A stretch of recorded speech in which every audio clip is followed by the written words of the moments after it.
तो hello everyone, मैं नीलम आपका अपने इस मोटिवेशनल चैनल के अंदर आपका स्वागत करती हूँ। तो आज की वीडियो के अंदर मैं आपके सामने लेकर आ रही हूँ कि कैसे जो है हम एक प्रभावी वार्तालापकार बन सकते हैं। मतलब मैं यहाँ पर आपके सामने जो है पहले आपके सामने एक स्टोरी रिप्रेजेंट करूँगी, जिसके अंदर जो है बात की जाएगी कि जब आप किसी को कोई शब्द बोलते हैं, कोई बात अपनी बात रखते हैं, तो हमें किस लहजे में अपनी बात रखनी चाहिए और हमें किन शब्दों का यूज़ नहीं करना चाहिए जिससे सामने वाले को बुरा लग जाए और वो जो है आपको इग्नोर करना शुरू कर दे।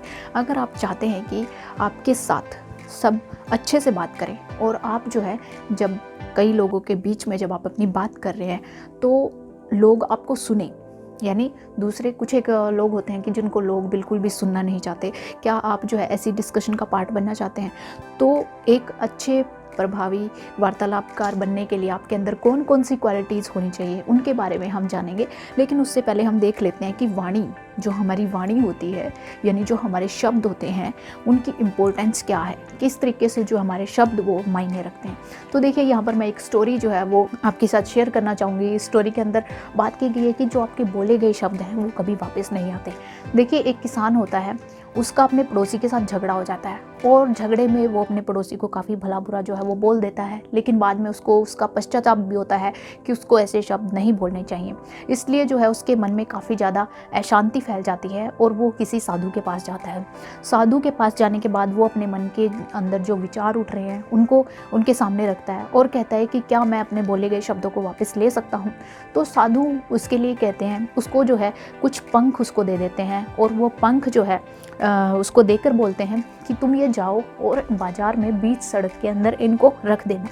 तो किसान उन पंखों को लेकर जाता है और बाज़ार में जाकर बीच सड़क में उन पंखों को फैला देता है। उसके बाद वो वापस साधु के पास आता है। बाद में साधु, थोड़ा टाइम व्यतीत होने के बाद साधु जो है किसान को बोलता है कि जाओ अब उन पंखों को इकट्ठा करके ले आओ। अब किसान जैसे ही वहाँ पर वापस जाता है तो देखता है कि जो पंख है वो चारों तरफ फैल चुके हैं, चारों तरफ बिखर चुके हैं, दूर दूर तक जा चुके हैं। तो उनको इकट्ठा करना उसके लिए बहुत ज़्यादा मुश्किल हो जाता है। उसके बाद वो वापस साधु के पास जाता है और वहाँ पर जाकर बोलता है कि मैं जो है इस कार्य में सफल नहीं हो पाया। उसके बाद साधु उसको कहते हैं कि जिस तरीके से इन पंखों का ये हाल हुआ है, उसी तरीके से हमारे शब्दों का भी यही हाल होता है। यानी जो हमारे शब्द हैं वो भी कभी भी बोले हुए शब्द कभी वापस नहीं लौट कर आते। इसलिए हमें जो भी अपने शब्द हैं वो अच्छे से यूज़ करने चाहिए, अच्छे से बोलने चाहिए। ऐसा ना हो कि सामने वाले के ऊपर उसका बुरा इफेक्ट पड़े और वो हमेशा के लिए आप जो है अपने एक दोस्त को भी खो दे और दूसरे लोग भी आपसे जो है दूर भागना शुरू कर दें। इसलिए अपनी वाणी के ऊपर और अपने शब्दों के ऊपर हमारा नियंत्रण होना चाहिए।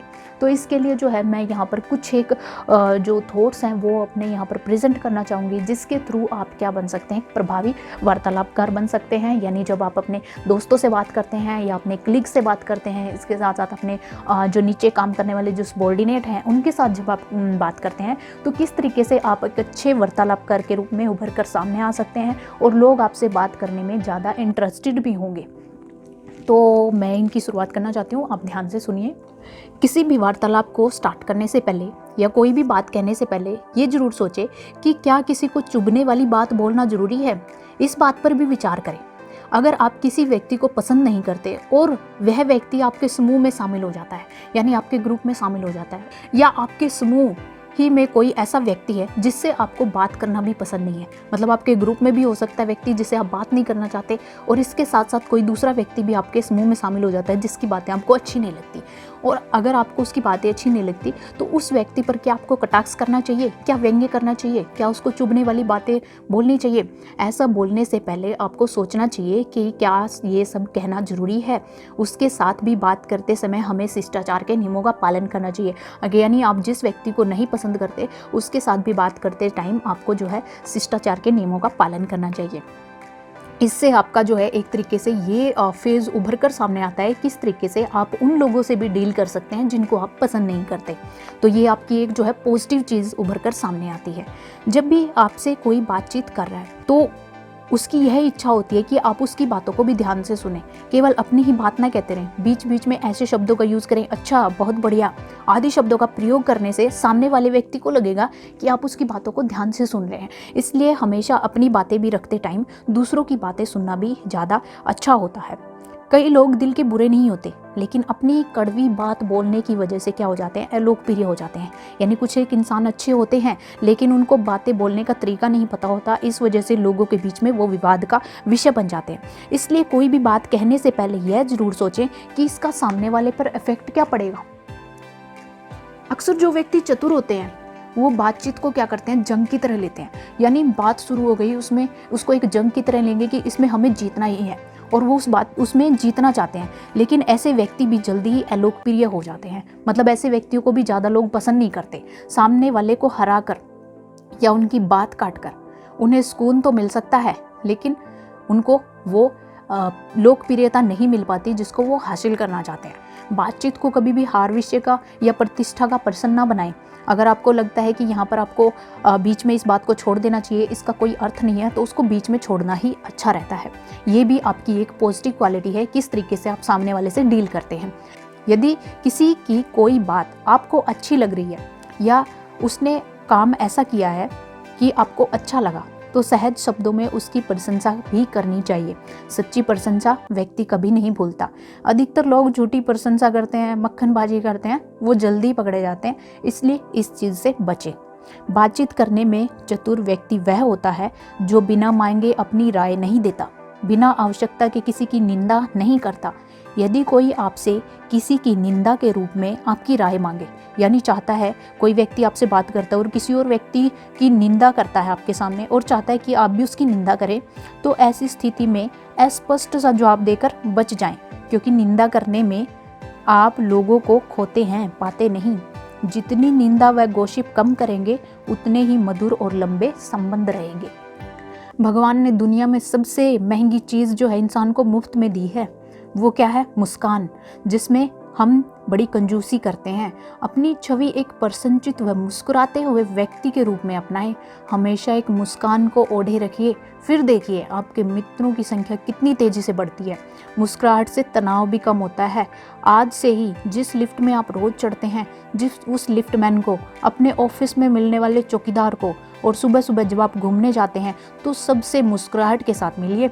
आपके व्यवहार में आपके प्रति जो परिवर्तन होगा उसे देखकर आप स्वयं ही चकित हो जाएंगे। प्रत्येक व्यक्ति को अपने नाम से हमेशा ही लगाव होता है। जब आप किसी बड़े व्यक्ति से मिलते हैं और आपने उसे अपना परिचय दिया है, कुछ दिनों बाद जब वे व्यक्ति आपसे मिलता है और आपको आपके नाम से बुलाता है, तो आपको सोचकर कितनी खुशी होती है कि उसको आपका नाम अभी भी याद है। तो इसका मतलब ये है कि नाम की अद्भुत महिमा है, इसमें हर व्यक्ति की खुशी छुपी हुई है। जितने ज़्यादा आप नाम याद रखेंगे उतने ज़्यादा आपके मित्र बढ़ेंगे। यदि किसी बात को आपको बार बार दोहराने की आदत है तो उस आदत को भी छोड़ दीजिए, क्योंकि इससे सुनने वाला क्या कर सकता है, अपना धैर्य खो सकता है। इसलिए बार बार किसी एक ही बात को ना दोहराएं।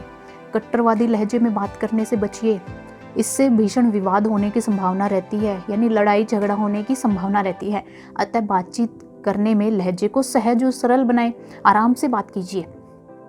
कई लोगों की आदत होती है कि वो पूरी दुनिया को अपने में समेट लेते हैं, जैसे मैंने कहा, मैंने सोचा, मैंने ये किया आदि शब्दों के प्रयोग करने से बचें। दूसरों को सांस लेने की जगह दें और अपने मैं को हम में बदलिए। ये मैं जो है आपके अहंकार को दिखाता है, आपकी एक नेगेटिव छवि बनाता है कि आप एक अहंकारी और घमंडी इंसान हैं।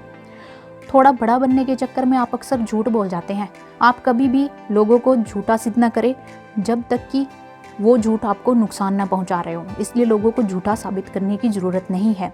स्वयं भी झूठ न बोलें और हल्के फुल्के जो झूठ हैं वो सहने की आदत डालें। अगर सामने वाले ने झूठ बोल दिया तो सहने की आदत डालें उनको। बात बात पे विवाद करने से वहाँ पर आपकी एक नेगेटिव छवि जो है वो बन जाती है। जो काम आपको पसंद नहीं और जिसे आप करना नहीं चाहते उसे विनम्रता से नहीं कह दें। हमेशा यस मैन बनने की कोशिश ना करें। हाँ बनने के चक्कर में आप यस मैन तो बन जाते हैं, लेकिन जब आप अपने वादे को पूरा नहीं कर पाते तो आपकी छवि एक गैर जिम्मेवार व्यक्ति के रूप में बन जाती है। इसलिए जो है विनम्रता से नहीं कहना ज़्यादा अच्छा है। अपने द्वारा कही गई बातों की जिम्मेवारी लीजिए। यदि आपने किसी से कोई बात कही है या प्रॉमिस किया है तो उसे पूरा करने की कोशिश कीजिए, जिससे आपकी एक जिम्मेवार व्यक्ति के रूप में छवि बने और दूसरे पूर्ण विश्वास के साथ आपको महत्वपूर्ण जिम्मेवारियां देने के लिए चुन सके। ईश्वर ने हमें एक मुंह और दो कान इसलिए दिए हैं कि हम जितना बोलें उससे दुगना सुने। इसलिए अपनी बात कहने के बाद दूसरों की बात भी सुने, हमेशा अपनी न हाँकते रहें। अक्सर कई लोगों की आदत होती है बढ़ा चढ़ा कर बात करने की। वे तुरंत पकड़े जाते हैं और मजाक का पात्र बनते हैं। अतः उतना ही बखान करें जितना आपके पास है, हद से ज़्यादा बखान करने की कोशिश ना करें। पीठ पीछे कही गई बात ज़्यादा तेजी से फैलती है। अक्सर हमारी कही हुई बात का मूल अर्थ ही बदल जाता है और फसाद खड़ा हो जाता है। इसलिए पीठ पीछे कभी किसी की निंदा ना करें। जबकि पीठ पीछे अगर आप किसी की प्रशंसा करते हैं तो वो जादू के जैसा असर करती है। जब आप किसी भी के मित्र या परिजन से उस व्यक्ति की प्रशंसा करते हैं और जब व्यक्ति को पता लगता है कि आपने उनकी ये प्रशंसा की है, तो उस व्यक्ति के अंदर आपकी जो इमेज है वो एक सकारात्मक वे में बन जाती है। यदि निंदा करना जरूरी है, अगर आपने किसी की निंदा ही करनी है, तो पहले प्रशंसा के कुछ शब्द बोलते हुए बात शुरू कीजिए और सहजता से उसकी आलोचना कर दीजिए और वापस जो है सामान्य बात पर ख़त्म कीजिए। व्यक्ति की नहीं, उसके कार्य की निंदा करनी चाहिए। निंदा करने से पहले एक बार फिर सोच लें, क्या निंदा करना जरूरी ही है? कोई निंदा करना अगर जरूरी नहीं है तो निंदा को वहीं पर छोड़ दीजिए। तर्क व विवाद करने से बचें, क्योंकि थोड़ा बढ़ने पर वे अहम का पर्सन बन जाती है, मतलब अहंकार का पर्सन बन जाती हैं। यदि किसी विवाद में जीत महत्व न रखती हो तो उसे बीच में छोड़ दें। यह आपके बड़प्पन का परिचय होगा कि आप कितने बड़े हैं। तो इसलिए ऐसे विवादों को बीच में छोड़ना ही ज़्यादा अच्छा है। किसी की भी शारीरिक कमी या व्यक्तिगत कमी का मजाक ना उड़ाएं। अगर किसी के अंदर कोई कमी है तो उसका मजाक ना उड़ाएं।